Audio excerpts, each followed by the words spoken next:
en direct de la salle Malesherbes avec Audrey Fleuron. Mal prononcé, Vernon. Pourquoi je dis Fleuron?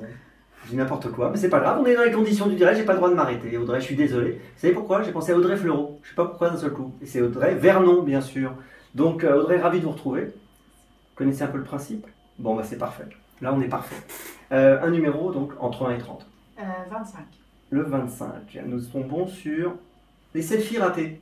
En même temps, la situation est assez intéressante par rapport aux selfies ratés. Les quoi? Les selfies ratés. D'accord. Vous êtes adepte des selfies? Moi j'ai un appareil photo, donc je fais des selfies mais dans la glace. J'ai pas de smartphone parce que vous savez que ça détruit les terres rares, les enfants chinois, les enfants africains, etc. Donc pour moi vous êtes un serial killer, donc je n'en ai pas. Par contre j'ai un petit truc en ma faveur, Okay. c'est que je ne suis pas au dernier cri. Il est d'occasion. Non, il n'est pas d'occasion, mais c'est pas le dernier cri, je suis au 5. Je crois qu'on en est déjà au 9 ou 10 bientôt. Ouais. Bon, le prochain il faut l'acheter d'occasion. Voilà, je vais garder celui-là plus longtemps surtout. Ok, mais promis, le prochain c'est d'occasion? Promis. Okay. Promis, et je peux vous dire, celui d'avant, je l'ai gardé très longtemps aussi. Hein. D'accord. Et faites comme Audrey, et vous avez raison. C'est important de ne pas faire n'importe quoi à ce niveau-là. On continue? Un numéro? Alors, Bernard Arnault est 4e cette année de la liste de Forbes, donc 4.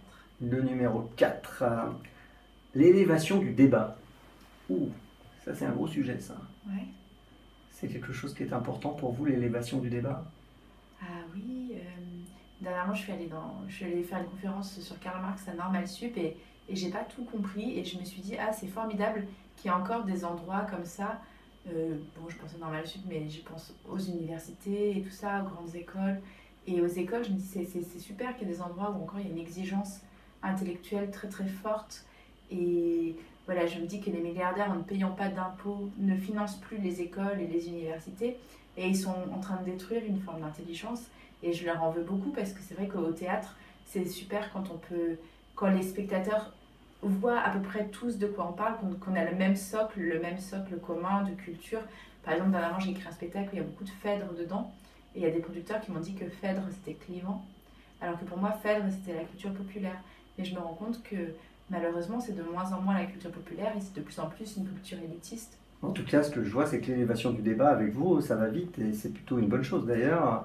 Donc là, il faut savoir ramener finalement les grands textes où ils doivent être en fait. C'est ça ce que vous êtes en train de me dire? Je pense que c'est très important qu'on ait encore une exigence et des écoles et surtout, voilà, je me dis, c'est très important que les milliardaires payent des impôts pour financer des écoles qui ne soient pas des lieux où on apprend à devenir vendeur chez Zara. Alors là, on vient de voir le nouveau classement Forbes d'ailleurs. Hein. Là, c'est l'actualité du moment.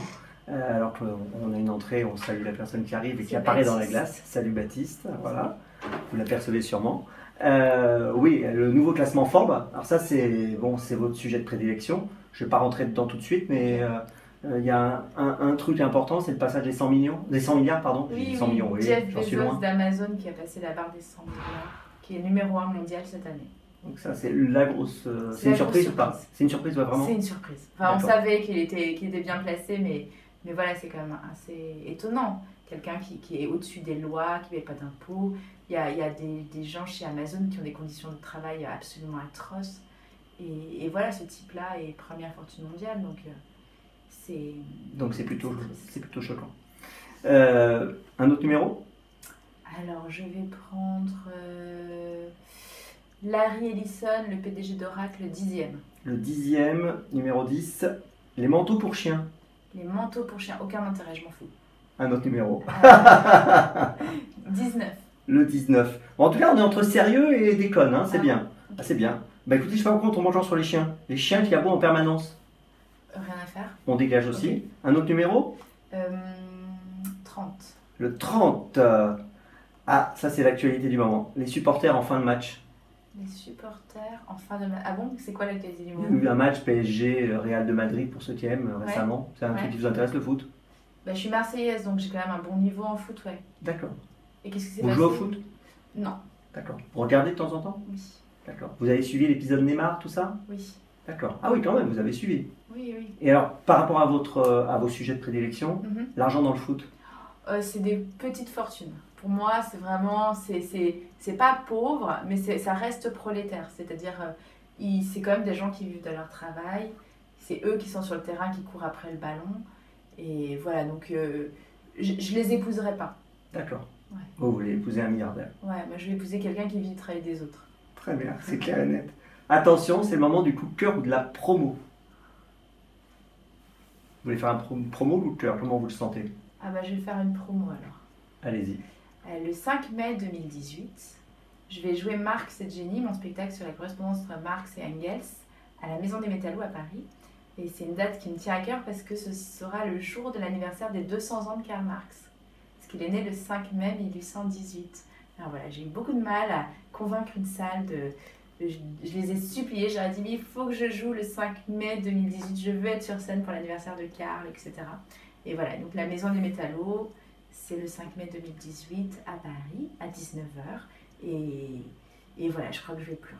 Bon, je vous ai même pas coupé parce que c'était parfait, c'était très clair et net. Donc rendez-vous, surtout, vous l'avez bien noté, le 5 mai 2018. C'est très bizarre de se faire l'interview dans la glace parce que vous êtes habitué apparemment à la glace, pas moi. Et donc je ne me rends pas du tout compte de ce que ça donne. Vous voyez, je suis complètement déstabilisé, mais c'est bien.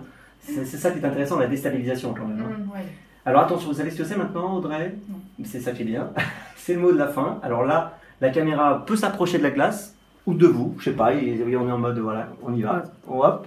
Et donc vous allez pouvoir nous donner le mot de la fin. Je suis très heureuse d'être filmée par un jeune garçon et voilà, j'espère qu'il va sauver le monde parce qu'on en a besoin. Donc sauve le monde s'il te plaît. Parfait.